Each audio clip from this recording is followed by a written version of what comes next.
السلام عليكم ورحمة الله وبركاته. الحمد لله وبه نستعين. أشهد أن لا إله إلا الله وحده لا شريك له، وأشهد أن سيدنا محمدا عبده ورسوله، ونصلي ونسلم على هذا النبي الكريم سيد المرسلين وعلى آله وصحبه أجمعين. أما بعد، أيها المؤمنون اتقوا الله، أوصيكم وإياي بتقوى الله، فقد فاز المتقون. Muslimin dan muslimat, mudah-mudahan dirahmati Allah Subhanahu wa taala.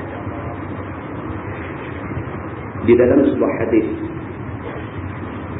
riwayat daripada Abi Zaid Usamah bin Zaid bin Harithah,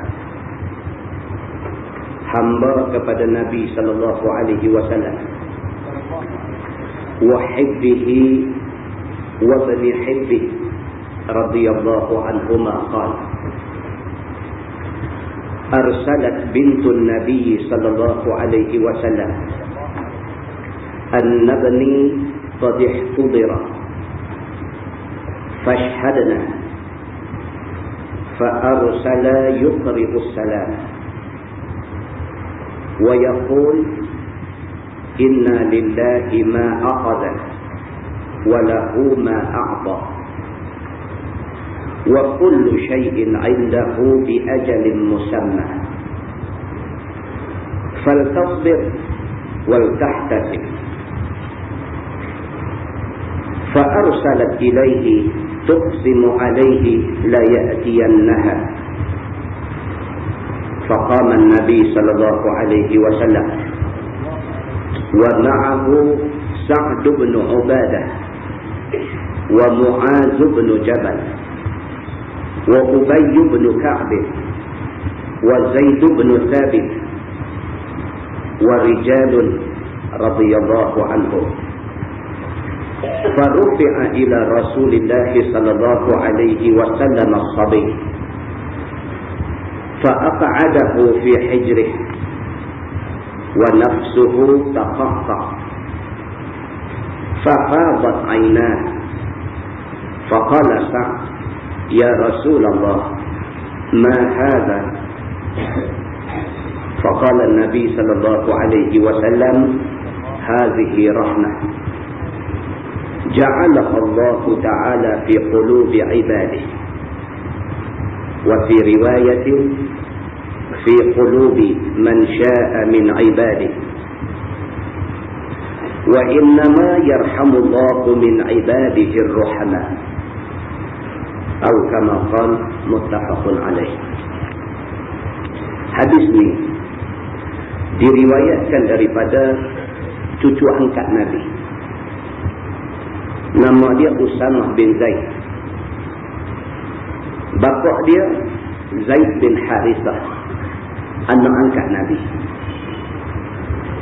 Disebut dalam hadis ni dengan kata dia wahibbihi wa bani hibbi. Usamah ni ialah wahibbihi, dia kesayangan Nabi. Nabi sayang dekat Usamah ni. Dan Usamah ni juga wa bani hibbi, dia anak kepada anak angkat kesayangan Nabi. Makna dia cucu angkat Nabi, begitu. Hadis ni diriwayatkan daripada Usamah bin Zaid. Usamah anak kepada Zaid bin Harithah, anak angkat Nabi. Kata Usamah, arsalat bintun Nabi sallallahu alaihi wasallam anna bani qad ihtudira fashhadna. Satu hari ketika Nabi SAW sedang mengajar di masjid, anak Nabi telah hantar satu utusan untuk jumpa Nabi di masjid. Utusan itu mai ke Nabi di masjid nak bagi tahu kepada Nabi bahawa cucu Nabi sedang sakit kuat, sedang nazak nak mati. Begitu. Nabi duduk di masjid, duduk mengajar orang. Mai satu utusan. Utusan ni dihantar oleh anak Nabi. Utusan ni mai nak beritahu dekat Nabi bahawa cucu dia tengah nazak, tengah sakit kuat, sakit nak menghadapi sakratul maut. Dan utusan itu minta supaya Nabi SAW balik ke rumah kerana cucu dia sedang menghadapi saat mati. Fa'arsala yuqri'us salam. Nabi SAW bila dengar utusan itu mai cerita ke dia, Nabi suruh utusan itu balik, sampaikan salam kepada anak dia. Wa yaqulu, dan Nabi kata, kamu tolong habaq dekat anak aku, inna lillahi ma akhadha wa lahu ma a'ta. Apa hak ada ke kita, apa hak Tuhan nak ambil, semua hak Tuhan belakang. Dia habaq begitu ke dia. Kamu balik pergi jumpa anak aku, kamu bagi tahu kata aku kirim salam ke dia, dan bagi tahu dekat dia apa pun hak Tuhan semua. Kalau hak ada ke kita lah hak Tuhan, kalau Tuhan nak ambil balik tu hak Tuhan. Dia habaq ke dia begitu. Wa kullu syai'in 'indahu bi ajalin musamma. Dia bagi tahu dekat anak aku semua benda hak ada atas dunia ni dia ada tempoh dia. Manusia ke, menatang ke, hatta dunia ni seluruhnya dia ada ajal dia, dia ada masa dia. Sampai masa manusia mati, sampai masa dunia kiamat. Dia bagi tahu kat dia macam tu. Apa yang penting Nabi kata ialah fal tasbir wal tahtasib. Bagi tahu ke anak aku dia kena sabar. Bagi tahu dekat anak aku suruh dia harap keredaan Allah Subhanahu wa taala. Hak ni yang kita cari atas dunia. Dia bagi tahu yang tu kat dia. Bila utusan ni balik, bagi tahu kepada anak Nabi SAW tentang apa yang Nabi suruh bagi tahu tadi. Kata hadis ni, fa arsalat ilaihi tuqsimu alaihi la ya'tiyannaha. Anak dia hantar utusan mai lagi sekali jumpa Nabi SAW. Kali ni dia merayu sungguh-sungguh kepada Nabi, minta boleh-boleh Nabi balik juga untuk tengok cucu yang sakit kuat. Itu cerita begitu. Suruh juga balik, tengok juga cucu yang sedang sakit kuat ni. Faqama Nabi SAW. Bila dua kali utusan meminta, Nabi bangkit. Faqama Nabi SAW. Maka bangkit Nabi SAW. Wa ma'ahu Sa'd bin Ubadah. Wa Mu'az bin Jabal. Wa Ubay bin Ka'b. Wa Zaid bin Thabit. Wa rijalun radhiyallahu anhum. Nabi bangkit bersama dengan Nabi beberapa orang sahabat lain yang nama disebutkan tadi. Bila dah dua kali turut suruh balik, Nabi pun bangkit nak balik. Bila bangkit aja Nabi, Sa'ad bin Ubadah bangkit sama, Mu'az bin Jabal bangkit sama, Ubay bin Ka'ab bangkit sama, Zaid bin Thabit bangkit sama, dan beberapa orang sahabat lain semua pakat bangkit ikut Nabi SAW nak balik sama-sama. Bila Nabi SAW sampai di rumah anak dia, farufi'a ila Rasulillah sallallahu alaihi wasallam as-sabi. Diangkat cucu Nabi ni buat mai ke Nabi. Cucu hak tengah sakit kuat nak tunggu saat mati ni diangkat kepada Nabi. Fa aq'adahu fi hijrih. Nabi pun ambil buah atas reba dia. Nabi balik ke rumah tengok cucu tengah duk menyangui ikan nak mati. Nabi ambil cucu ni, Nabi bubuh atas reba dia. Wa nafsuhu taqaqqa. Dia kata nafas budak ni nampak tercungak-cungak, nafas penat, nampak orang nak mati. Begitu. Faqabat aina. Nabi bila tengok keadaan cucu macam tu, meleleh air mata Nabi. Faqabat aina, meleleh. Dua-dua biji mata Nabi meleleh turun air mata. Faqala Sa'ad. Bila Nabi menangis, Sa'ad bin Ubadah, sahabat Nabi, dia tengok Nabi menangis. Dia kata ke Nabi, dia kata, ya Rasulullah, ma hadha? Dia kata, ya Rasulullah, ni apa ni? Ni air mata ni apa? Faqala Nabi SAW. Nabi jawab. Nabi kata, hadhihi rahmah. Nabi kata air mata ni ialah rahmat ataupun belas kesian. Tak semua orang boleh jatuh air mata. Semua orang boleh gelap. Semua orang boleh seronok. Semua orang boleh sorak. Semua orang boleh kata padan muka dekat siapa-siapa. Tapi tak semua orang boleh jatuh air mata. Orang yang boleh jatuh air mata bila dia tersampak dengan benda-benda yang macam ni, ini orang ada rahmat dalam dirinya. Nabi SAW kata hazihi rahmat. Nabi tak kata hazihi dumuk, Nabi tak kata ni air mata, tapi Nabi kata hazihi rahmat. Benda ni adalah rahmat. Tuhan bagi kepada orang tertentu sahaja boleh jatuh air mata bila dia melihat benda-benda yang sedih macam ni. Ja'ala Allah Ta'ala fi qulubi ibadihi. Nabi kata rahmat Tuhan jadikan ke dalam hati sebahagian daripada hamba-hamba dia. Tidak semua. Dalam riwayat lain dia kata fi qulubi man syaa min ibadi. Di dalam hati sesiapa yang dikehendaki daripada hamba-hamba dia. Nabi kata wa innama yarhamullahu min ibadihi ar-rahama.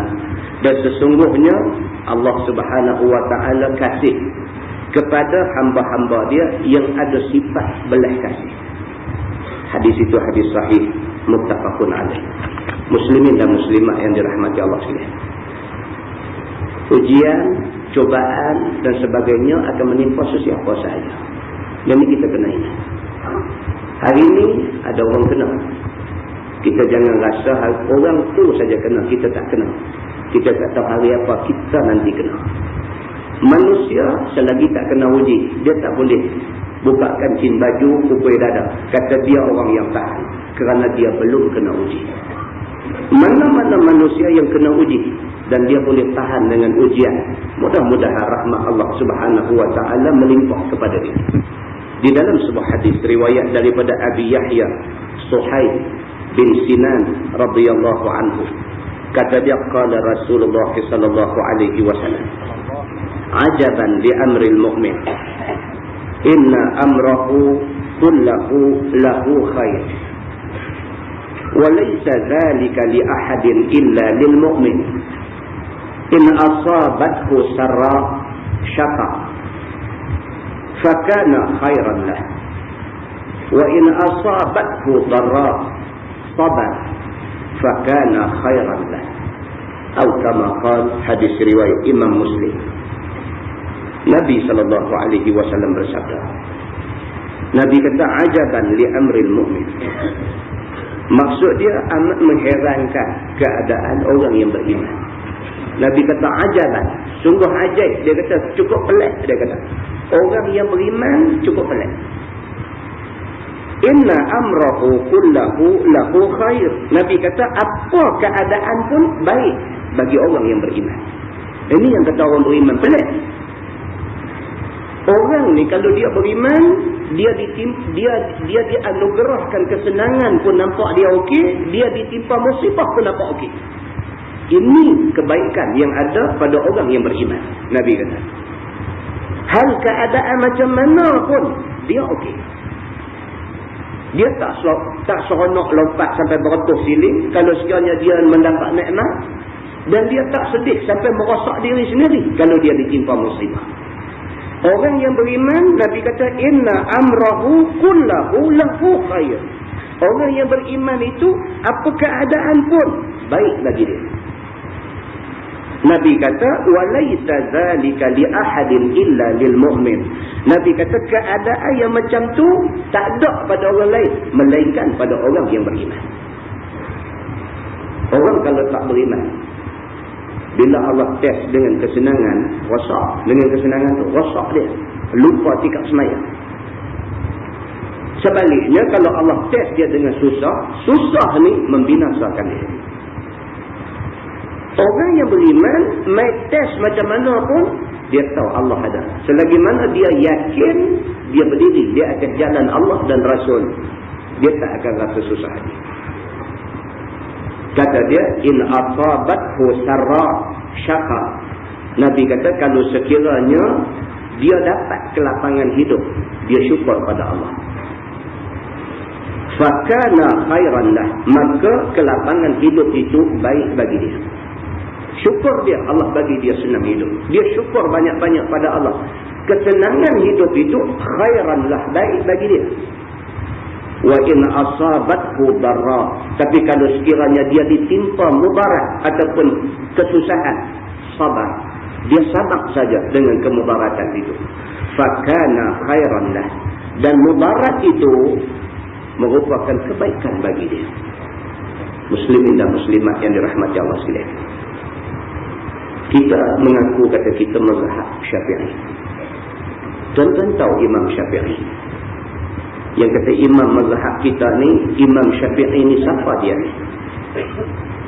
Imam Syafi'i adalah satu orang yang mak ayah dua-dua keturunan Nabi.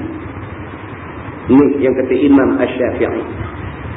Belah mak pun sangkut dengan Nabi, belah ayah pun sangkut dengan Nabi. Imam Syafi'i adalah satu orang manusia yang cukup sabar. Ujian demi ujian, cubaan demi cubaan, fitnah dan sebagainya menimpa dia. Sabar. Dia dilahirkan, Allah pilih hari kelahiran Imam Syafi'i berbetulan dengan hari kewafatan Imam Abu Hanifah, Imam Hanafi. Hari Imam Hanafi wafat, hari itu dia dilahirkan. 9 tahun hafaz Quran. Bukan hafaz dalam maksud kata boleh baca bila tidur orang gerak bangkit baca dah. Bukan hafaz macam tu. Hafaz dalam maksud kata bila masa pun kalau orang minta dia buat keluar main ayat yang berhubung dengan hukum sekian-sekian, buat keluar baca pera-pera macam tu aja. Hafaz sampai macam tu. 10 tahun hafaz kitab Al-Muwatta, kitab yang ditulis oleh Imam Malik. Kalau cantum 2 jilid tebal macam tu, dia hafal harfan, dia hafal huruf demi huruf dia hafal. 15 tahun dia diberi kuasa untuk mengeluarkan fatwa di Masjidil Haram Makkah. Umur 15 tahun. Dia diberi kuasa, dia diberi hak untuk mengeluarkan fatwa di Masjidil Haram Makkah. Masih dalam kandungan, bapa sudah meninggal dunia. Mak ngayah orang Mekah, dia dilahirkan di Palestin. Bila besar, belajar Mekah, Madinah, pergi ke Iraq, sampai ke Parsi dan sebagainya, menuntut ilmu. Umur 29 tahun, Imam Syafi'i pergi ke Yaman. Bila sampai di Yaman, orang tengok dia ni orang yang ada kebolehan. Dari segi keilmuannya, dari segi peribadinya, dari segi akhlaknya, dari segi kesungguhannya, dari semua segi. Orang tengok dia ni nampak orang layak untuk diberi jawatan. Maka Imam Syafi'i diberi jawatan di pejabat Gubernur Yaman. Oleh kerana Imam Syafi'i ini bukan orang Yaman, tiba-tiba pergi ke Yaman, dapat tempat baik dalam pemerintahan Yaman, ada orang sakit hati. Ini biasa. Oleh kerana Imam Syafi'i ini orang luar. Mereka kata dia orang luar, dia nak main tunjuk hero dekat tempat kita. Dia main, tiba-tiba dapat tempat, dapat kedudukan pula dalam pejabat Gubernur Yaman dan sebagainya. Ada orang-orang yang lemah, yang merasa dia ni menjadi saingan mereka. Maka mereka merencanakan satu fitnah untuk nak merosakkan Imam Asy-Syafi'i. Mudah saja Imam Syafi'i dituduh pro-Syiah. Senang saja. Kita nak perosak orang senang saja, tuan-tuan. Bukan susah. Bukan gaduh ada gambar duduk atas pentas. Senang saja. Maka dibuat satu berita sebar dalam masyarakat. Dia ni penyokong Syiah. Dia ni pro-Syiah. Kebetulan kerajaan pada masa itu dikuasai oleh Bani Abbasiyah dan mereka memang tak suka dengan Syiah.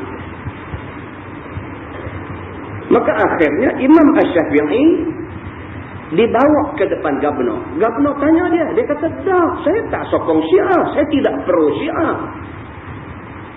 Tapi oleh kerana kuat sangat tohmahan kepada dia, kata dekat dia, sebar cerita merosakkan dia, tuduh kata dia Syiah dan sebagainya, akhirnya Imam Syafi'i dijatuhkan hukum penjara oleh pemerintah Baghdad pada masa itu.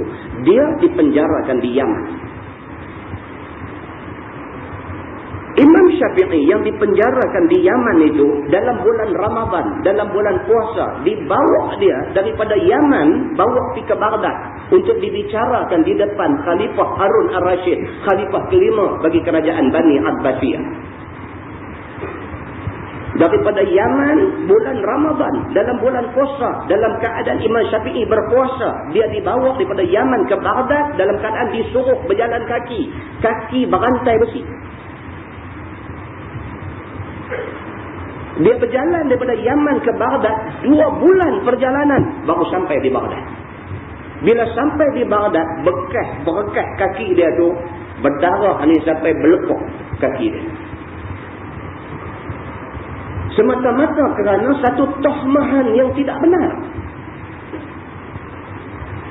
Bila dibawa dia ke depan Khalifah Harun Ar-Rashid, bila sampai di sana, dia kena tunggu giliran dia. Kerana bukan dia saja, ada lagi beberapa ulama yang juga tidak kurang terkenal, yang dituduh sebagai perus Syiah, sedang dibicarakan. Dia tunggu turn dia, tunggu. Dia sampai giliran dia masuk sampai Khalifah, di depan Khalifah Harun Ar-Rashid, dia bagi salam. Dia kata, "Assalamu alayka ya Amiral Mu'minin wa barakatuh." Dia kata. Macam dengar salam dia bagi dekat khalifah. Dia kata, "Assalamu alayka ya Amiral Mu'minin wa barakatuh." Harun Ar-Rashid bila dengar Imam Syafi'i bagi salam macam tu, dia jawab dulu. Dia kata, "Wa alaikassalam wa rahmatullahi wa barakatuh." Dia kata, "Wahai Imam, kenapa kamu bagi salam tidak ikut sunnah Nabi? Pasal apa hang bagi salam tadi assalamu alayka, kemudian tinggal wa rahmatullah. Terus sebut wa barakatuh. Assalamu alayka ya Amiral Mu'minin wa barakatuh. Pasal apa wa rahmatullah itu di-drop daripada sebut? Kenapa kamu bagi salam tidak ikut sunnah Nabi?" Apa jawab Imam Syafi'i? Ini orang bijak, orang cerdik. Dia tidak cari masalah. Dalam keadaan dia tidak gadai prinsip dia, tapi dia tak cari masalah dengan khalifah. Dia kata apa dekat Harun Ar-Rashid? Dia kata, "Aku tidak sebut wa rahmatullah kerana aku yakin dalam hati kamu sudah ada rahmat Allah." Jawapan itu tak betul, tapi dia jawab lagu tu. Dia jawab dekat Khalifah Harun Ar-Rashid, "Aku tidak sebut assalamu alayka ya Amiral Mu'minin wa rahmatullahi wa barakatuh. Aku tidak sebut wa rahmatullah kerana aku yakin di dalam hati kamu sudah ada rahmat Allah." Bukti dia, tadi kamu jawab salam aku, kamu sebut wa rahmatullahi wa barakatuh. Khalifah sudah syok. Khalifah kata, "Pandai je aku. Kata aku ada rahmat dalam hati." Okey, tak apa. Dia kata, "Baik, kamu tahu apa tujuan kamu dipanggil ke sini?" Imam Syafi'i kata, "Aku rasa aku tahu, tapi aku tidak pasti." Khalifah kata, "Kamu dipanggil ke sini kerana maklumat sampai dekat aku.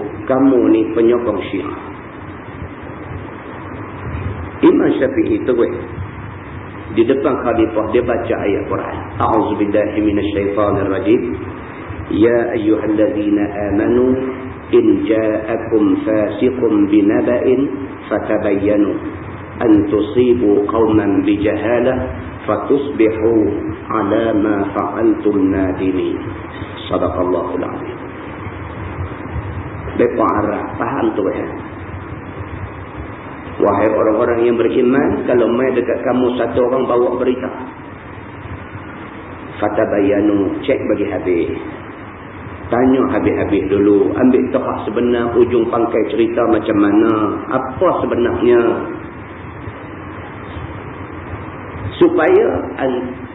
supaya kamu tidak tuduh satu kaum dalam keadaan kamu jahil. Kamu tak tahu sebenar asal usul ujung pangkai cerita apa semua, kamu tak tahu, kamu gasak aja.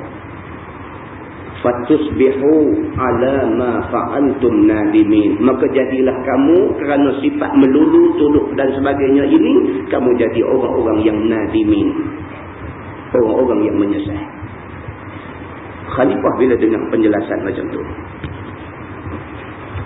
okey, dia kata, jadi apa maksud kamu?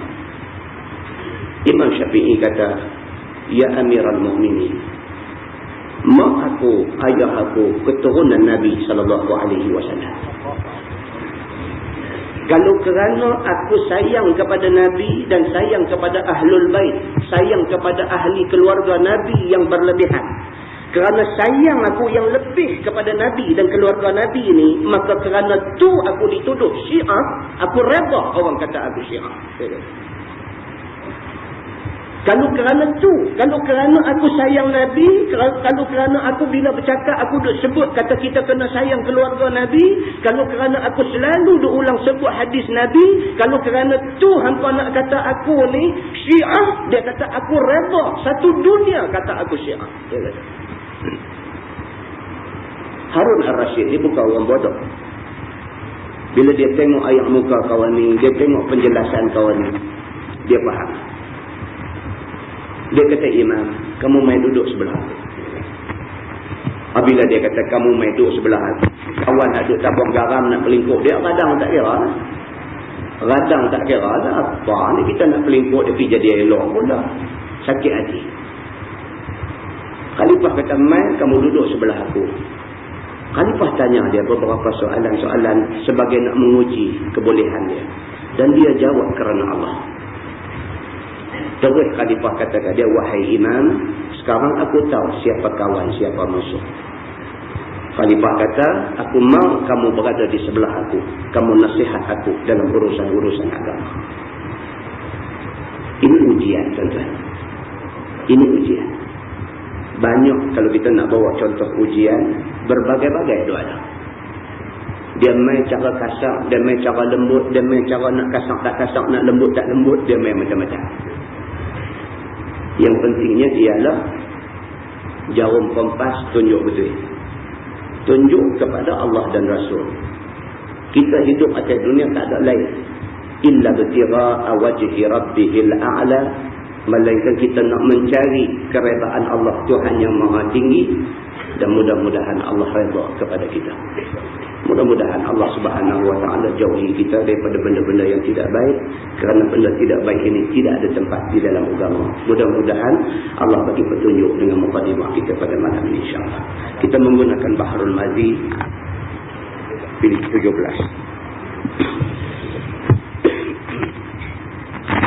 Bahrul Mazi jilid 17. Muka surat 134. Muka surat 134. Kita masuk satu tajuk baru, kata dia bab ma jaa fil faqri admanu lil ibadah. Itu bab yang datang pada menyatakan hadis yang membicarakan masa fakir itu lebih diaku bagi memperbuat ibadah. Lebih diaku tu, bukan lebih daku. Dan alif ka'wah tu lebih diakui bagi membuat ibadah.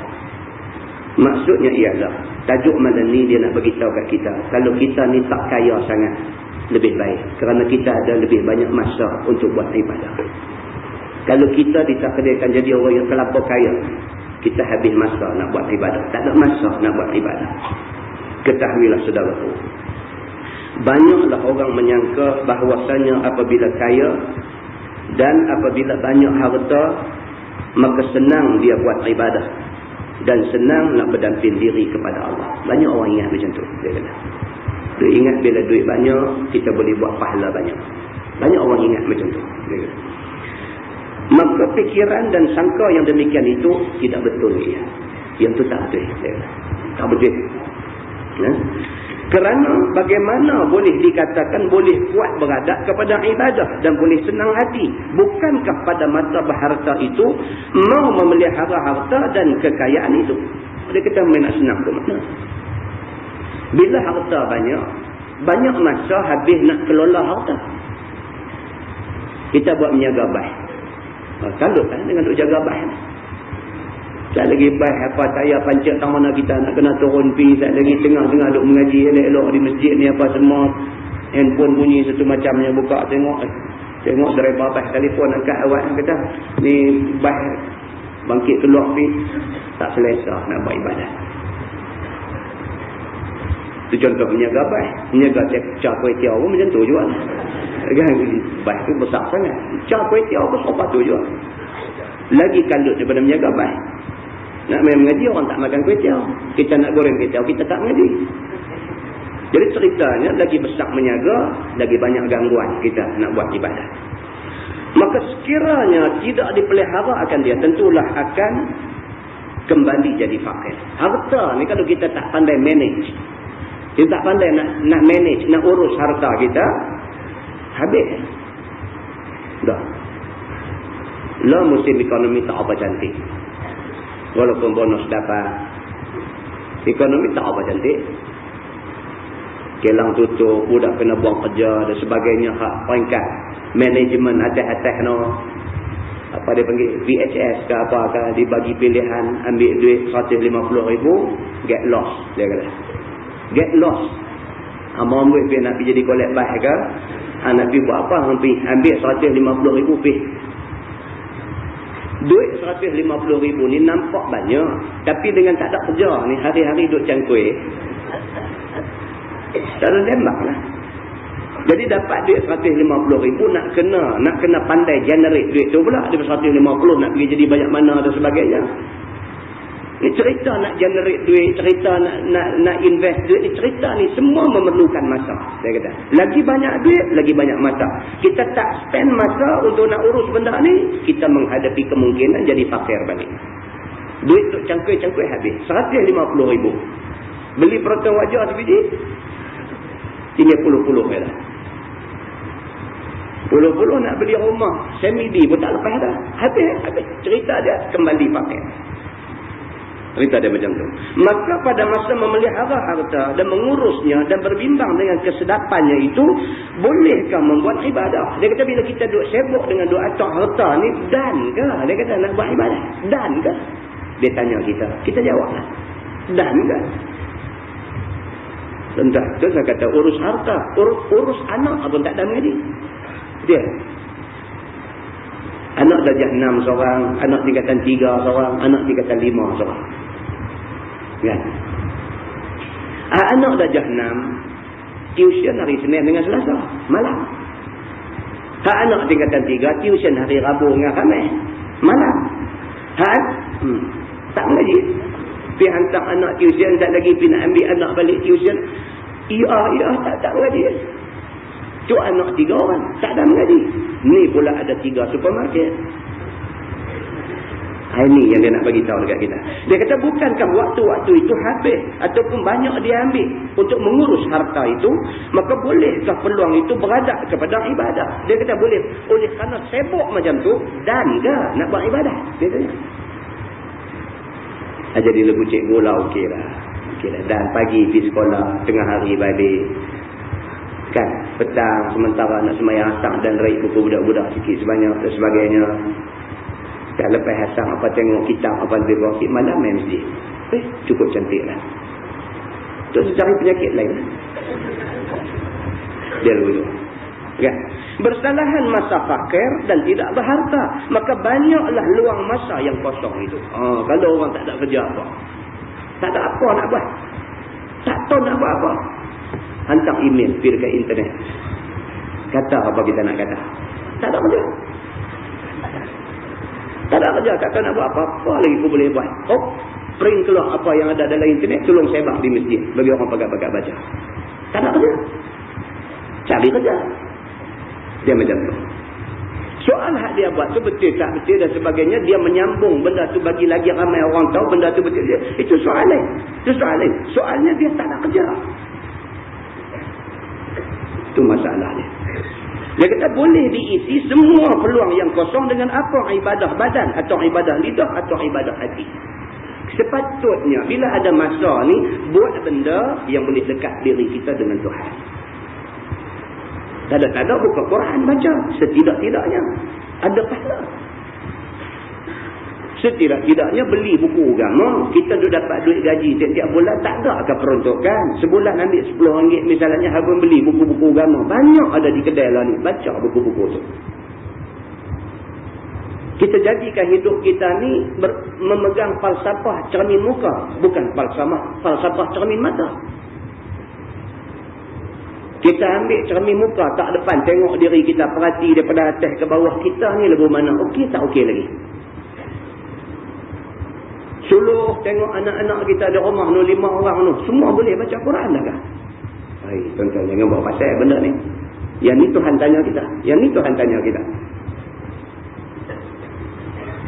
Kita ni okey dah, masjid sana sini, ceramah sana sini dan sebagainya. Kita ni insya-Allah lah, kita rasa kita okey dah. Anak kita hak dia kata 4, hak dia kata 5 di sekolah tu, boleh tak dia baca Quran? Takut. Saya takut. Saya pesan dekat isteri di rumah. Pesan kat dia. Kata, hang ni aku duk keluar pergi masjid mengajar apa lagu-lagu ni. Anak-anak ni minta tolong. Hang tolong lah. Jangan ada seorang pun buta Quran. Tuan-tuan, kita duk ceramah ni, duk baca ayat Quran, duk baca kitab Bahrul Mazid, Bab, Majah, Fil Fakri, semua cukup cantik. Anak kita di sekolah, ustaz hak mengajar dia duk kata, ni anak Ustaz Samsuri ni, Quran pun tak tahu baca. Allahu Akbar. Tuan-tuan tak takut ke benda ni? Jangan. Balik tasmih anak kita, panggil anak kita, mereka baca, abang baca tengok ayah nak dengar. Boleh tak boleh? Boleh tak boleh? Tu kita nak kena jawab depan Tuhan esok. Hak ni kerja kita nak kena jawab. Orang duk kata dia ceramah kata, dia tegur orang tu, tegur orang ni, anak tak kerti baca Quran. Na'udzubillah min zalik. Ambil cermin muka, tak di depan, tengok diri kita, suluh tengok keluarga kita macam mana. Cermin mata, dia tengok orang. Cermin mata, bila pakai dia tengok orang. Dia ni, awak dia ni nampak kawut. Tengok orang. Dia ni sendiri tak nampak, dia nampak orang. Cermin mata, memang kerja apa nak tengok orang lain. Maka, ini orang tua-tua kata. Dia kata, maka kita jadikan hidup kita ni dengan berpegang kepada falsafah apa? Cermin muka. Kita tengok dia. Allah pun kata dalam Quran, Qu anfusakum wa ahlikum nara. Jaga diri kamu, keluarga kamu daripada api neraka. Beres yang ni, kita tengok medan yang lebih luas. Muslimin dan muslimat yang dirahmati Allah sekalian. Dia kata, maka boleh diisi semua peluang yang kosong itu dengan apa? Ibadah badan atau ibadah lidah atau ibadah hati. Dengan kerana itu, Nabi SAW ada memberitahu bahawasanya masa fakir itu lebih dapat pada pengakuan bagi berbuat ibadah. Nabi kata, orang susah sebenarnya mempunyai lebih banyak masa untuk buat ibadah. Orang susah. Walaupun begitu, Nabi tak mau orang Islam pergi sampai satu peringkat. Jadi, Nabi kata, kadal faqru ayyakuna kufra. Hampir-hampir kefakiran ini menyebabkan dia jadi kafir. Ada juga. Dengan kerana fakir, kerana duit tak ada sebagai akhirnya, dia pergi buat satu benda yang menyebabkan rosak agama dia. Kata dia, sebagaimana datang khabar yang dikeluarkan oleh Imam At-Tirmizi, an Ali bin Abi Talib radhiyallahu anhu yaqul, inna la julusun ma'a Rasulillah sallallahu alaihi wasallam fil masjid idh tala'a Mus'ab ibn Umair ma alaihi illa burdah lahu marfu'atun bi farwi. Diriwayatkan daripada Amirul Mukminin Sayyidina Ali bin Abi Talib karramallahu wajhah, berkata ia, sesungguhnya kami duduk sama Nabi sallallahu alaihi wasallam di masjid, yakni di masjid Nabi di negeri Madinah itu, dengan beberapa orang daripada sahabat. Ini dia cerita. Sayyidina Ali kata, kami tengah duduk dalam masjid sama dengan Nabi. Duduk kerana mendengar ajaran Nabi dan mengambil ilmu daripadanya. Duduk ni duduk dengar Nabi duduk bagi tahu ni ayat Quran, Nabi duduk bagi nasihat, duduk pesan orang Islam patut kena buat macam mana, apa yang patut kita buat, Nabi duduk bagi ajaran, sahabat tengah duduk dengar. Tiba-tiba nampak ke atas kami seorang daripada sahabat Nabi SAW yang sangat mewahnya dan cukup senang kehidupannya masa dia di Mekah dulu. Tengah duduk sembang, masuk mai satu orang sahabat. Dia ni masa duduk di Mekah dulu, ni masalah ni duduk di Madinah. Dia ni masa di Mekah dulu orang kaya. Dia masuk mai ke dalam ni. Nama dia ialah Mus'ab bin Umair radhiyallahu anhu. Kami lihat tiada apa ada atas badan dia daripada pakaian, melainkan sehelai kain 4 segi yang tidak bercampur. Itu dia. Mus'ab bin Umair masa duduk di Mekah dulu, anak orang kaya, hidup dalam kemewahan. Tapi lah ni, bila dia hijrah dari Mekah mai ke Madinah, dia ni punya miskin sampai ke peringkat pakai kain buah atas bau. Kain tu pun kain tak berjaya. Begitu. Maka adalah kain itu bertampal dan bertampung dengan sekeping kulit. Kulit buruknya kain itu. Kain ni sampai koyak tampung dengan kulit. Bukan budak-budak muda lah saja bila cari kulit tampung tang lutut, tampung tang siku dan sebagainya, itu cerita lain. Mus'ab, mereka kata kami ni ikut Mus'ab, mereka kata. Ada jenis mengaji tak habis ni. Mengaji juga, mengaji pondok, mengaji tak ada nak boleh Pak Senawi. Satu macam punya pergi jadi black metal. Mengaji dah pondok tu cantik dah, mengaji tak ada habis, pergi terlibat dengan black metal, pergi pakai tampung. Bila orang tanya dia ni apa, pergi tampung jaket bos dekat siku, bos tampung kulit dekat lutut, selok jin tampung kulit semua. Dia kata sebenarnya yang ni sahabat Nabi lu Mus'ab pun buat macam ni. Kawal lah. Yang ni kata kawal. Begitu. Mus'ab ni susah.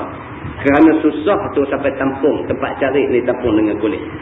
Kata Sayyidina Ali bin Abi Talib, falamma ra'ahu Rasulullah sallallahu alaihi wasallam baka lilladhi kana fihi minan ni'mah walladhi huwa al-yawma fihi. Maka tak kala melihat akan dia oleh Nabi SAW dalam hal yang demikian itu. Nabi tengah duk mengajak orang, tengok-tengok Mus'ab masuk hal keadaan susah miskin macam tu. Nabi tengok-tengok tu sebab apa? Nabi tengok aja Mus'ab masuk tu, Nabi tengok dia masuk tu, Nabi dah sebab dah. Menangis Nabi kerana ingatkan keadaannya yang ada ia di dalamnya daripada nikmat, yakni pada masa dia di Mekah sebelum Islam dulu. Nabi tengok-tengok, Allahu akbar, kesian sungguh. Miskin sampai macam tu, sedangkan dulu masa di Mekah kaya raya. Kerana Islam jadi susah macam tu. Kerana nak ikut Nabi, kerana nak kepada Islam, kerana tu tinggal kekayaan semua di Mekah. Tinggal semua, mai ke Madinah ni tak awak apa. Kerana Islam, dia buang segala kesenangan dunia. Nabi tengok ada orang macam ni, Nabi menangis. Cukup kaya dan cukup senang lenang masa di Mekah dulu. Berasuh ia dalam kemuliaan dan di dalam nikmat-nikmat dunia. Masa duduk di Mekah dulu, Allahu akbar, tak tahu nak habaq, punya senang. Hidup dalam kemewahan. Dan tengok anak orang lah kan, masuk ITM, masuk apa kan, kira kereta kancil ni biasa kan. Kita dulu motor pun tak ada. Motor, nak naik motor pergi mengaji pun tak ada. Berebut tangga bas. Berebut tangga bas. Pasal apa nak minta motor, pak kita bodoh naik motor. Kita nak minta motor macam mana? Berebut tangga bas. Budak-budak lah ni kereta kancil. Pak beli motor bagi, motor baru, beli motor bagi, dia kata ke pak dia, dia kata kebas pun kok. Saya dengar dah anak-anak cakap macam ni. Dia marah pak dia pasal pak dia beli motor bagi ke dia mau kereta. Pak dia beli motor bagi ke dia kata kebas pun kok naik motor. Dahsyat. Pasal apa? Diasuh dalam nikmat. Tak arti susah.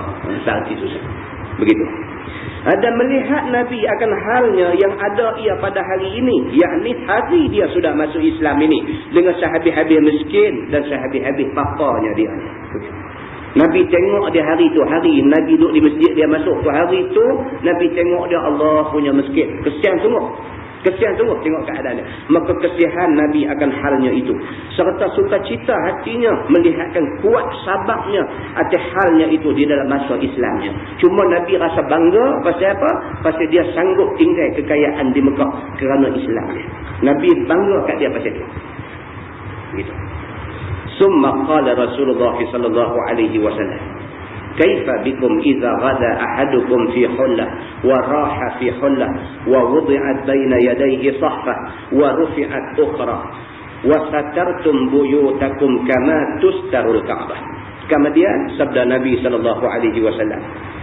bertanya akan faham dan sangka mereka itu, bagaimana ada sekalian kamu wahai sahabat-sahabatku, apabila datang waktu pagi seorang daripada kamu dalam pakaian yang mempunyai kemegahan, yakni apabila datang masa pagi dan datang masa petang dalam pakaian yang megah-megah, dan beberapa lapis dan beberapa macam rupa bersalin pagi dan bersalin petang, dan diletakkan di hadapannya talam dan diangkat lain pula, yakni diangkat talam ini, diletak talam lain pula, berisi dengan berbagai-bagai warna makanan, daripada rendang gulai dan daging panggang dan ulam sambal dan buah-buah dan segala pengatan juadah dan bermacam-macam makanan dan minuman yang mewah-mewah. Itu dia. Nabi kata ni, aku nak tanya hampa. Nabi kata, kalulah hampa esok ditakdirkan Allah senang. Senang ni maksud kata apa? Pagi baju lain, tengah hari baju lain, petang baju lain, malam baju lain, nak tidur baju lain. Nabi kata agak-agak hampal ke mana? Sehari ni tak tahu berapa lain baju pakai. Pagi pergi kerja baju lain, balik petang baju lain. Sekali lagi malam abang pergi masjid baju lain, balik pada masjid nak tidur pakai baju lain. Agak-agak hampa keadaan hampa esok lagu mana? Kalau Allah bagi kat hampa kesenangan, Allah bagi dekat hampa kemewahan sampai macam tu. Agak-agak hampa ni dari segi ibadat hampa masa tu macam mana? Makanan ni pula lepas makan hak ni angkat buat main hak lain. Tuan-tuan macam-macam dah ni apa? Dessert apa? Nama takut dengar. Duduk-duduk tu buat main jenis-jenis apa ringan-ringan duduk. Baju lain, petang baju lain, malam baju lain, nak tidur baju lain. Nabi kata agak-agak hampal ke mana? Sehari ni tak tahu berapa lain baju pakai. Pagi pergi kerja baju lain, balik petang baju lain. Sekali lagi malam abang pergi masjid baju lain, balik pada masjid nak tidur pakai baju lain. Agak-agak hampa keadaan hampa esok lagu mana? Kalau Allah bagi kat hampa kesenangan, Allah bagi dekat hampa kemewahan sampai macam tu. Agak-agak hampa ni dari segi ibadat hampa masa tu macam mana? Nabi kata. Makanan ni pula lepas makan hak ni angkat buat main hak lain. Tuan-tuan macam-macam dah ni apa? Dessert apa? Nama takut dengar. Duduk-duduk tu buat main jenis-jenis apa ringan-ringan dulu. Saat lagi dia main jenis semacam yang berat pula. Hak berat tu pergi saat lagi dia main lagu semi berat. Dia duduk main sate apa pula. Habis sate tu saat lagi duduk main lagu dadih apa pula. Lepas dadih tu saat lagi dia main nera apa pula sikit. Kan? Lepas dadih, lepas nera ni lagu nak suci. Oh, susah ingat Tuhan. Sakit ingat Tuhan. Susah ingat Tuhan. Bila terkepit ingat Tuhan. Tapi waktu senang, waktu sehat, waktu selesa, waktu-waktu yang kita rasa Tuhan tak perlu dalam hidup kita, macam mana kita? Dia kata gitu. Baik, dia kata dan sekalian kamu tutup rumah-rumah kamu sebagaimana sekalian kamu tutup Kaabah. Dia kata Kaabah, tuan-tuan tahu tu harga kelambu, kiswah kelambu hak tutup Kaabah tu berapa harga dia? Buka dalam laman web. Dan cek tengok, dia ada semua detail di sana. Harga kelambu Kaabah. Kelambu tu setahun selang. Bukan kita pakai yang tu duduk lipat taruh selang 2 tahun pakai balik dah. Dia pakai tu pakai habis. Tahun depan dia main hak lain pula. Dia ada satu kelang pula di sana tu. Kelang kerja dia daripada tiap-tiap hari kerja duduk tenun ni kelambu Kaabah aja. Depa tu kira tetap dan berpencen. Kerja duduk tenun kelambu Kaabah. Tetap dan berpencen. Selagi tak kiamat, lagi tu daripada kerja buat kelambu Kaabah. Dia pakai sekali aja. Kelambu Kaabah tu harga dia juta.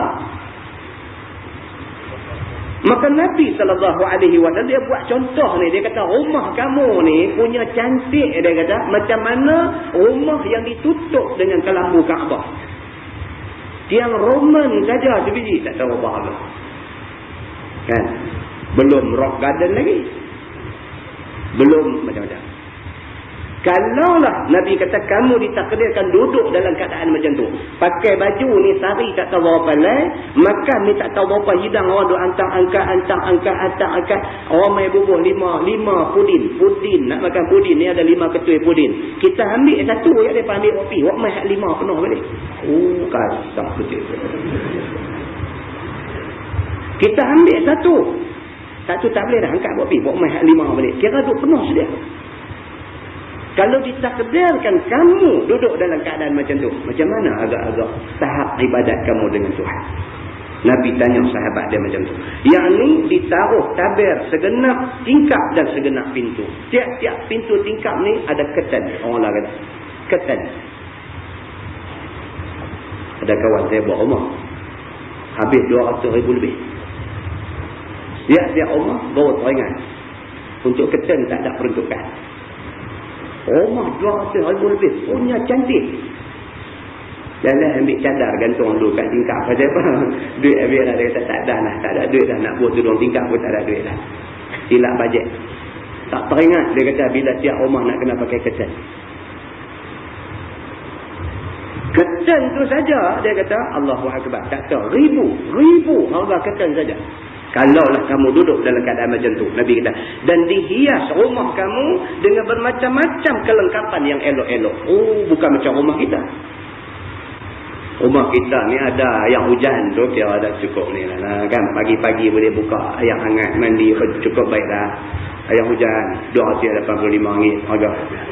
Cukup baik dah, tu cukup baik dah. Banding dengan orang dulu mandi air telaga kan. Kita air pakai tu water heater RM285 tu cukup baik dah lah. Cukup baik dah. Kita syukur sangat dah kat Tuhan.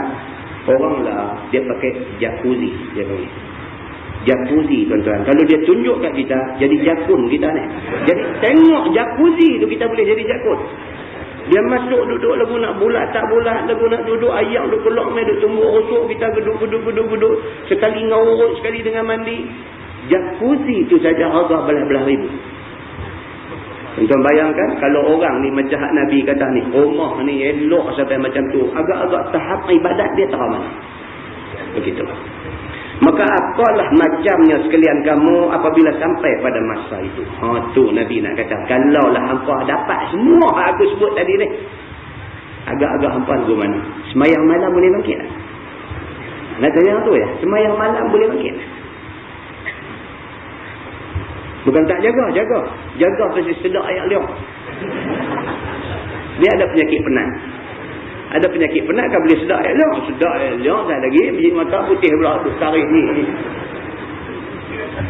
Dia sedar ayat liang, jaga pukul 3.30 pagi. Jaga kerana sedar ayat liang tu macam nak habis nyawa tu. Punya duk penat, bini pun habis buka, habis lampu satu rumah. Lari pergi pegang nyanu tak kena, pergi bakar tumpu main demah kaki tak kena, apa semua tak kena. Tengok tidur lena balik lah. Bukan sembahyang sunat, tidur balik. Kan? Padahal sedar tu Tuhan bagi sedar. Tujuan dia apa?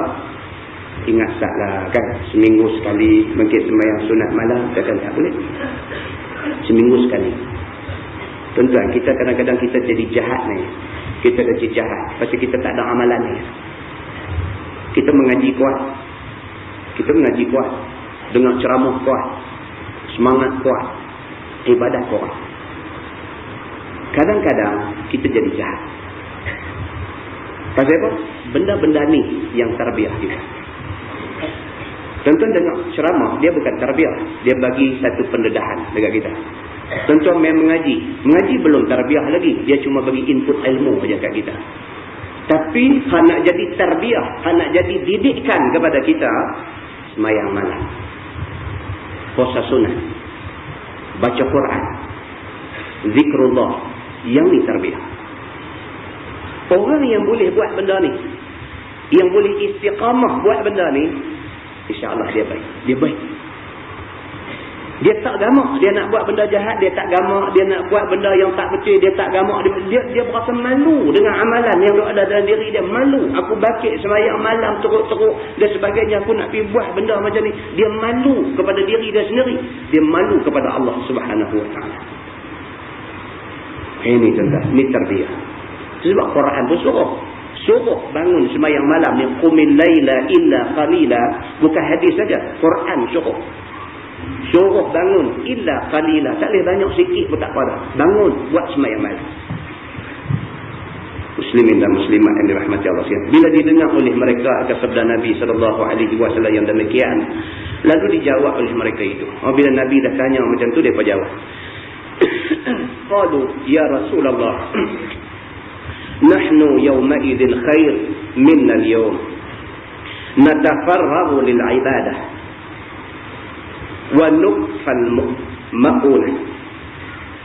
Kata mereka itu, ya Rasulullah, bermula kami pada hari jadi kaya dan jadi mewah seperti yang Tuhan hamba sabdakan itu, tentulah lebih baik pada kami daripada kami pada hari ini. Sahabat jawab macam tu. Sahabat kata, ya Rasulullah, kalau ditakdirkan kami ni jadi senang macam yang kamu sebut tadi, kalau ditakdirkan kami ni duit ringgit banyak, makan minum senang, pakaian mewah, rumah cantik dan sebagainya, kalau ditakdirkan kami dapat semua benda-benda ni semua ada kat kami, sudah tentulah ibadat kami lebih baik lagi. Saya kata, bolehlah kami semua bersungguh-sungguh beradab kepada ibadah.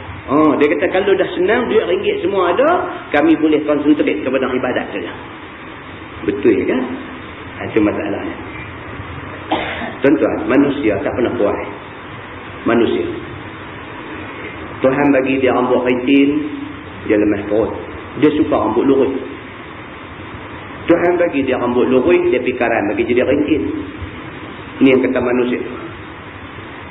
Tuhan bagi kat dia jambang tumbuh penuh, dia cupok ni sampai tak tahu. Dia kata habis duit dengan pisau cupok pun tak tahu lagi, marah pasal Tuhan bagi jambang banyak kat dia. Tuhan tak bagi tumbuh janggut, dia pergi cari buah keras lah, duk lumuk macam-macam nak bagi tumbuh janggut, dia terangin sangat nak ada janggut. Manusia ni kira kebanyakan tak pernah puas. Tak pernah puas. Lagu tu tak kena lagu manusia, kebanyakannya macam tu. Kan? Allah Subhanahu Wa Taala dia buat kita, dia taufik perangai kita, maka Allah waktu ayat Quran dia hantar mai nabi bagi tunjuk ajak bagi dekat kita pasal apa? Pasal nak benduk perangai tidak puas hati dengan apa yang Tuhan bagi tadi. Nak benduk benda-benda macam tu. Allah bagi dekat dia susah, dia duk kata aku ni sabit susah, kalau aku senang dia kata aku pergi tidur di masjid tak balik. Sembang macam tu. Kan? Allah bagi kat dia senang, dia kata susah juga menjaga besar dengan ni pun, dia kata saya ni bukan tak sangat, dia kata nak pergi masjid tapi tak menang lah, dia kata kalau tak senang dia macam ni, saya ingat syaitan juga lebih. Dia betul pula macam ni manusia. Jadi sahabat Nabi, bila Nabi tanya kalau hampa ni ditakdirkan senang ni macam mana, dia kata kami kalau senang, dia kata ni kami sabit susah lah ni, itu yang tak apa nak ni, kalau lah kami senang kami akan lebih lagi masa untuk agama. Jawab begitu. Dan menyempurnakan segala bekalan akhirat kami akan tumpu sepenuh masa untuk nak perbetul akhirat kami. Maka tidaklah kami hadap lain daripada ibadah semacam-macam. Barulah kami boleh buat macam-macam. Macam lah ni, jadi nak kena tumpu kerja cari makan zikir, susah. Dia berjawabkan Nabi macam tu. Kerana bekalan makanan dan minuman ada cukup semuanya, maka sudah siap, maka ambil bagusnya hari itu ya Rasulullah. Dia kata kalaulah kami senang, makanan cukup, minum cukup, duit cukup, semua cukup, ambil, dia kata seronoklah kalau kami dapat peluang macam tu. Rupanya sangka dan fikiran sahabat Nabi yang demikian itu tidak bertentangan dengan hakikatnya. Dan rupanya tak betul lagu yang mereka ingat. Yakni tidak bertentangan sebagai katanya itu. Tak betul. Kita banyak kadang-kadang kita fikir silap. Orang kata lain, kita faham lain. Kita kata, dia kata macam kita faham. Ini pun satu haru juga. Orang tu kata macam lain. Ayat orang tu kata lagu lain. Kita faham macam lain. Kita punya faham, bukan dia punya faham. Dia lagu dia lah. Kita punya faham. Kita pergi kata dia tu faham macam kita. Kawan saya cikgu jadi penolong kanan di satu sekolah. Ustazah duk atok budak-budak sekolah mendengar. Ustazah duk atok budak-budak suruh semayang sebelum balik sekolah. Jenuh dah. Kepung kok ni balik kok nu, kepung kok nu balik kok ni dek. Jenuh. Ustazah pula larat nak menjerit, nak suruh budak-budak semayang. Esok bila orang budak-budak didapati tak semayang, kata dia makan gaji buta.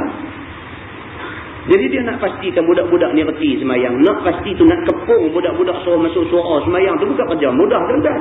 Dua kepung belah ni lari pergi sana, pergi kepung belah ni lari kot ni. Pergi abang kat cikgu penolong kanan. Kata cikgu tolong tengok Sat. Dia kata anak murid saya ni saya tak tahu dah. Saya sampai menangis pun betak dah depan-depan ni nak suruh mereka semayang. Pakat dia lari balik tak mau semayang. Cikgu penolong kanan ni laki-laki. Cengih sikit. Turun pergi. Panggil nampak dia di mai pakat beribu penolong kanan. Takut tak lari balik. Lari tu. Dia ni mai. Siapa dia yang kata duk lari balik? Panggil mai 4-5 orang. Marah budak-budak ni. Perangai tak macam perangai orang Islam. Cikgu tu punya ayat macam tu. Perangai tak macam perangai orang Islam. Orang Islam semayang ni tak gaduh suruh. Masuk waktu tahu nak semayang macam mana. Hampa ni perangai tak macam perangai orang Islam. Itu ayat cikgu tu macam tu. Tuan-tuan tahu anak dia balik dia abang bapak dia apa? Dia kata cikgu tu kata dia kafir.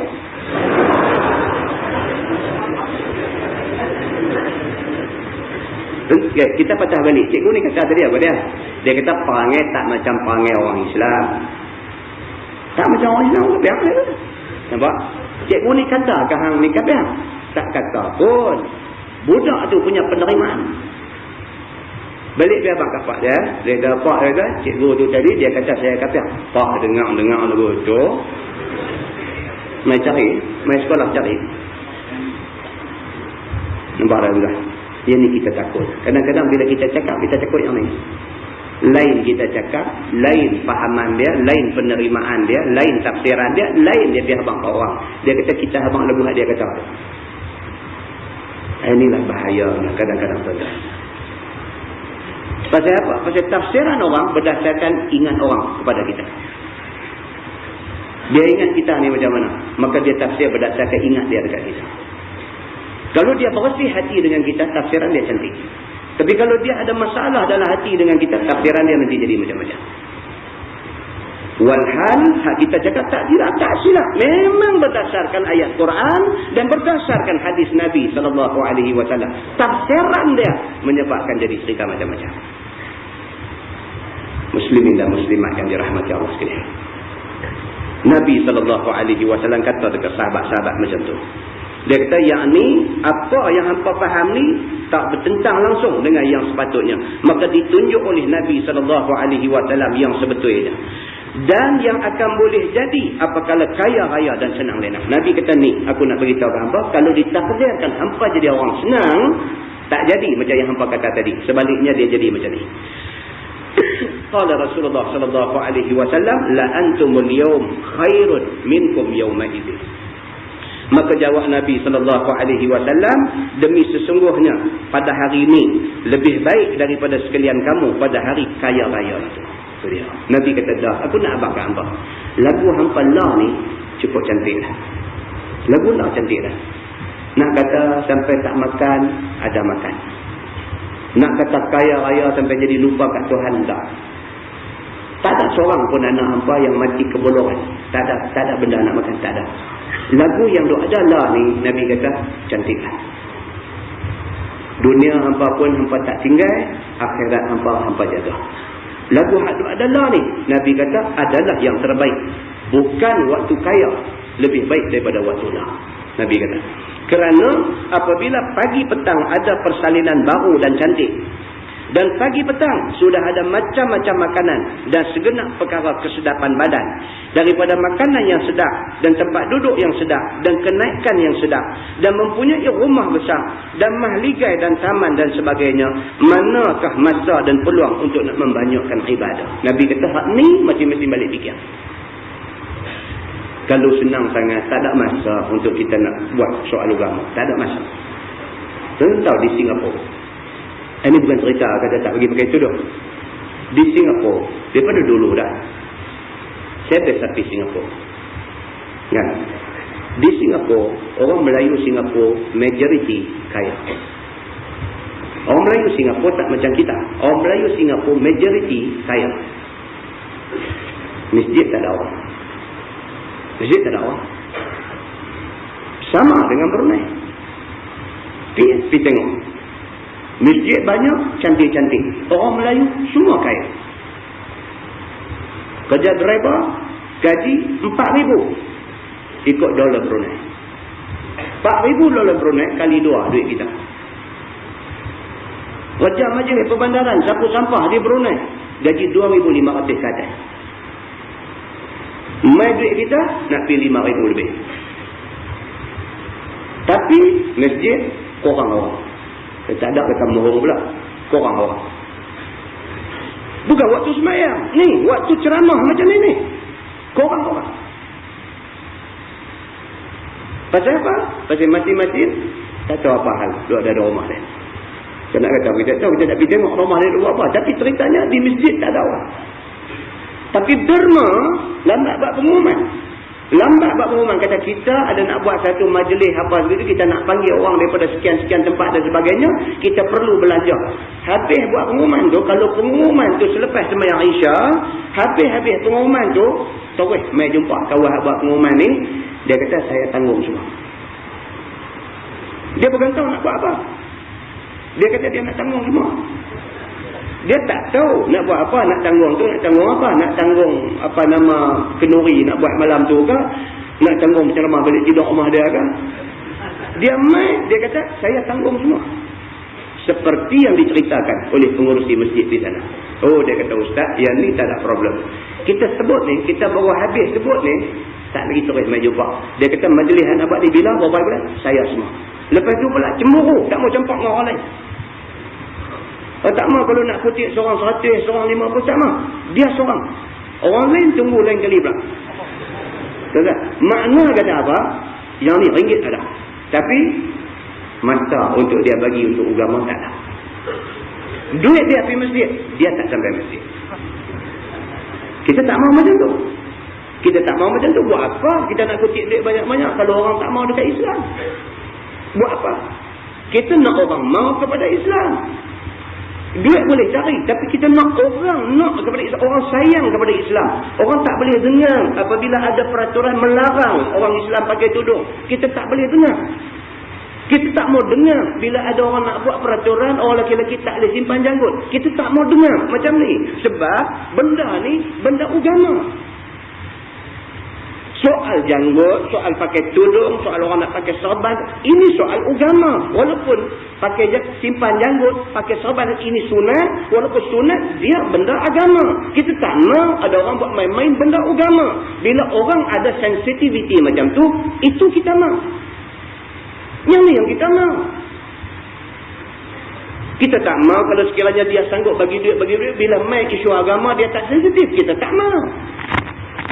Ini tuan-tuan yang kita nak gembor dalam masyarakat. Masyarakat mesti faham benda-benda macam ni. Bila kita bercakap berlandaskan Quran dan hadis Nabi, maka cakap itu benar. Kalau kita bercakap itu, kita memetik ayat Quran dan kita mentafsirkan ayat itu mengikut yang sebenarnya, maka cakap itu benar.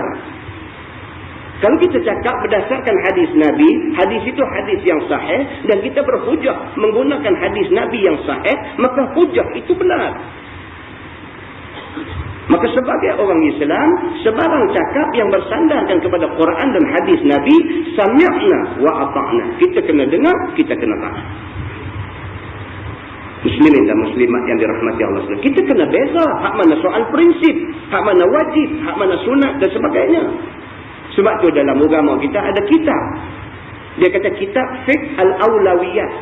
Kitab fiqh keutamaan. Dia ada senarai dia. Hak mana yang wajar diutamakan, dia ada senarai dia. Itu sebab bila seorang sahabat Nabi yang cukup bersemangat nak turun berjihad pada jalan Allah, mai di depan Nabi SAW, terketak-ketak minta nak pergi perang. Nabi kata kat dia, nanti saat Nabi kata, nak tanya sikit dulu, mak ada lagi ke? Dia kata ada. Nabi kata balik jaga mak. Nabi kata ada hadis tengah. Nabi kata dia balik jaga mak. Nabi, tuan-tuan, Nabi tahu ni masalah kawan-kawan dia ni. Nabi tahu. Semangat sampai terlompat-lompat biji mata merah menyala. Rupanya tak semayang subuh pagi tadi. Semangat saja. Mai ni nak pergi perang sampai sungguh-sungguh. Nabi kata tak. Mak ada ke? Ada. Nabi kata balik jaga mak. Balik jaga mak. Dia kata ya Rasulullah, tapi saya nak pergi perang. Nabi kata balik jaga mak. Jadi kata-kata. Pasal apa? Pasal hang menjaga mak hang itu lebih utama daripada hang pergi perang. Kalau hang tak pergi perang, ada orang lain boleh pergi. Tapi kalau hang tak jaga mak hang, tak ada orang nak jaga mak hang. Pasal hang saja anak mak hang. Maka keutamaan dia di sana. Muslimin dan muslimat yang dirahmati Allah sekalian. Ini Islam. Ini Islam. Memahami Islam dalam rupa yang begitu membawa kepada kekuatan bagi Islam itu sendiri. Muslimin dan muslimat yang dirahmati Allah sekalian. Dia kata, dan pula keadaan segala harta itu sengaja kejadiannya memberi bimbang daripada berbuat ibadah. Dia kata harta ni tak banyak sikit kacau kita. Tak banyak sikit kacau. Dan menjadikan loba dan tamak kepada bersedap-sedap dan menurut syahwat dan juga nikmat. Bila kita dah banyak harta dan sebagainya, kita tenggelam dalam seronok, nak sedap dan sebagainya. Adapun sekarang, tiada apa memberi bimbang akan sekalian kamu kepada berbuat ibadah itu. Dengan kerana itulah sekarang lebih baik daripada itu hari. Nabi kata. Maka dengan kerana itu, lagu hampa lah ni, Nabi kata dah baiklah. Tak usahlah cita-cita nak kaya sangat-sangat dosa. Lagu lah ni, okey lah. Ada sabar sikit begitu begini, ibadat kita jaga dengan baik. Hadlah ni okeylah, Nabi kata. Tak usah ada cita-cita nak lebih-lebih sangat. Kadang-kadang lebih tu merosakkan ibadat kamu. Kata Tirmizi, ini hadis hasan. Wallahu a'lam. Sekarang kita masuk bab ma jaa fi 'aisyin Nabi sallallahu alaihi wasallam wa ashab. Tajuk lepas ni tuan-tuan, tajuk yang penting. Dia menceritakan tentang kehidupan Nabi sallallahu alaihi wasallam. Kita akan tengok sepintas lalu yang benda ni sebenarnya termasuk di dalam sirah Rasulullah. Tuan-tuan, kita perlu selain daripada belajar Quran. Quran maksudnya bukan belajar tajwid, belajar taranum lagu aja dah. Belajar isi kandungan Quran dan hadis Nabi. Ini dua adalah kekuatan orang Islam. Kita tinggal dua benda ni, kita sesat. Dia macam tu dia. Tinggal dua benda ni, sesat. Nabi kata, aku tinggal dekat hampa dua benda ni, kalau hampa pegang tak sesat sampai bila-bila. Quran dengan hadis Nabi. Ini dua sumber kekuatan. Di samping dua benda ni, kita perlu memahami sirah Rasulullah. Perlu memahami sirah Rasulullah. Bagaimana Nabi dalam menyusun strategi. Ini ada dalam ilmu sirah. Dan ramai tuan guru duk mengajar di memerata tempat. Tuan-tuan tengok kalau ada guru-guru yang mengajar tentang sirah, tuan-tuan lapang-lapangkan masa. Pergi duduk dengar apa kupasan tentang sirah Nabawiyah ini. Tentang sirah perjalanan hidup Nabi SAW ini. Dalam sirah, dia buat kajian bagi kita fikir. Dia cerita pasal hijrah saja pun kita dah boleh fikir. Kita duduk dengar hijrah biasalah. Nabi Mekah pergi Madinah. Dalam sirah, dia postmortem peristiwa hijrah. Bagaimana Nabi SAW nak hijrah Mekah ke Madinah, Allah suruh Nabi rancang macam mana nak buat. Sedangkan Allah boleh buat mai borak. Allah boleh buat mai borak. Isra' Mi'raj berlaku sebelum hijrah. Isra' Mi'raj berlaku masa Nabi duduk di Mekah sebelum hijrah ke Madinah. Masa Isra' Mi'raj, Allah biasa buat mai borak. Nabi cuma naik, senang aja. Pasal apa masa hijrah Allah tak buat mai borak? Sirah membincangkan benda ni. Nabi SAW nak hijrah daripada Mekah ke Madinah. Nabi tak habaq kat ramai-ramai orang. Walhal Sayyidina Umar, Sayyidina Osman, Sayyidina Ali, Abdul Rahman bin Auf, ini orang kuat Nabi. Tak habaq. Nabi habaq dekat Sayyidina Abu Bakar As-Siddiq seorang aja. Adakah tak habaq tu membawa maksud Nabi tak percaya Sayyidina Umar? Ya. Ada cerita di sebalik benda ni. Ini dikurai dan dikupas di dalam sirah Nabawiyah. Bila kita baca, kita belajar tentang sirah, kita akan jadi satu orang yang mempunyai pemikiran yang nampak India yang dikatakan Islam. Luasnya sebegitu rupa. Dan dia memberi banyak kebaikan kepada kita untuk memahami agama. Nah, mudah-mudahan tuan-tuan, jangan pilih guru. Jangan pilih guru. Ada guru mengajar, kita rasa kita boleh dengar, kita lapang dada, kita pergi dengar. Dan tuan-tuan, kalau dah dengar macam-macam cerita tentang saya, tuan-tuan rasa ralat, rasa tak selesa, berasa sumbin, berasa meluat, berasa menyampah, berasa nak bakar kitab, berasa macam nak bakar kaset, berasa macam tak omai, jangan main. Ikhlas kerana Allah, saya beritahu, jangan main. Pasal apa? Kita main, kita mau hati kita, dada kita lapang. Kita nak mendengar. Saya nak tuang dekat tuan-tuan ni ayat Quran dan hadis Nabi. Saya tak suka bawa main benda-benda karut-karut dan sebagainya. Saya nak tuang dekat tuan-tuan, nak tuang masuk Quran dan hadis Nabi. Kalau tuan-tuan dah isi dengan sesuatu yang tidak selesa, saya ambil sikit nak cakap benda ni. Kalau tuan-tuan dah ada sedikit rasa tidak selesa kerana maklumat yang berbagai-bagai duk main dan sebagainya, saya halalkan apa yang dah tuan-tuan biasa dapat daripada saya sebelum ni. Tuan-tuan carilah guru yang tuan-tuan rasa selesa. Secara ikhlas lillahi ta'ala saya cakap benda ni. Dan saya juga rasa tidak selesa kalau tuan-tuan tidak selesa untuk nak dengar apa yang kita baca.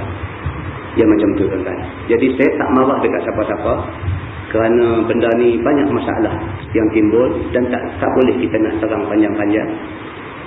Bagi orang yang boleh faham benda ni dan dia rasa dia boleh selesa, saya menerima dia untuk mendengar. Dan bagi tuan-tuan yang rasa amat tidak selesa dan sebagainya, jangan panjang-panjangkan benda ni. Memadai dengan tuan-tuan tarik diri. Jangan ikuti kuliah saya lagi. Dan kalau sekiranya orang Al-Ustaz memilih untuk tak mau main kuliah saya, kita tutup kuliah dia Al-Ustaz ni. Dia macam tu je. Senang kan? Jadi senang. Saya pun susah hati tuan-tuan nak main macam-macam cerita duk main, telefon sana sini dan sebagainya. Saya juga rasa tidak selesa. Sangat tidak selesa. Ikhlas kerana Allah, saya beritahu. Sangat tidak selesa. Kan? Jadi saya mengharapkan tuan-tuan boleh menimbang semua benda dengan menggunakan neraca pertimbangan agama kerana Allah. Dan apa yang saya cakap masa kes di Perlis tu, saya dapat tahu tadi ada sahabat kita duk jual pula di bawah tu. Tuan-tuan boleh dapatkan dan dengar apa saya kata. Dengar sendiri apa saya kata. Kalau ada dalam yang banyak-banyak saya kata tu sesuatu yang menyalahi Quran dan hadis Nabi, tuan-tuan boleh tarik diri. Sampai begitu. Saya begitu terbuka sampai begitu. Dan saya minta maaf dekat tuan-tuan kalau saya ada ingat apa-apa yang tidak baik sebelum datang ke sini, dan saya memaafkan tuan-tuan kalau tuan-tuan ada ingat apa-apa yang tak baik kepada saya sebelum saya mai hari ini. Saya minta ampun kepada Allah. Manusia memang ada buat silap, ada buat benda-benda yang tak betul dan sebagainya, dan mudah-mudahan Allah mengampunkan mana-mana silap saya yang saya buat daripada dulu sampai lah ni. Dan mudah-mudahan tuan-tuan memaafkan saya kalau ada kesilapan di mana-mana, kerana tidak ada manusia yang sempurna di dalam dunia ini. Yang baik itu daripada Allah, yang tak baik itu kesilapan saya. Kita tangguhkan dengan tasbih kafarah dan surat Al-As.